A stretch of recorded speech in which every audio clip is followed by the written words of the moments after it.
Арма қазағым, Азаттық радиосында, Азаттық сайтында осы бір күн бұрын бір мақала шыққан еді, бір бейне шыққан еді Пәкістандағы қазақтар туралы. Пәкістанда қазіргі уақытта 300-ден аса қазақ бар екен, және олардың статустары Пәкістанның заңы бойынша олар босқын болып саналады.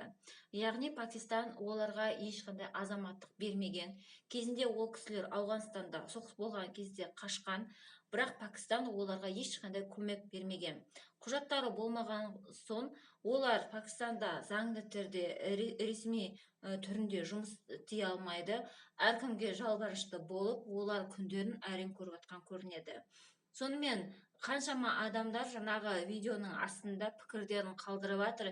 Осыларды әкелгеннен кейін еліміз ваххабист болып кетпесін, анау болып кетпесін, талибан болып кетпесін, тағы бірдеңе болып кетпесін дейді. Сондай айтатын пікірлер, сондай ойларды айтатын қазақтарға мен сендерден сұрағым келіп отыр. Сіздерге не ұшырады, не болды сендерге? Соншалықта бір өлім алдында тұрған адамдарды жаңағы ваххабизмда келеді, талибанда келеді, ананы бүйтеді, сөйтеді деп айтатындай. Сендерге не болды? Қазақ, сен адамгершілігің қайда кетті? Неге біздің өзіміздің қазағымызға қарсы келіп жатыр? Өз қазағымызға қарсы келіп жатыр. Сонымен қоса, мен де қосылғым келеді, осы үкіметке ұсыныс жасағым келеді, сұрауым бар.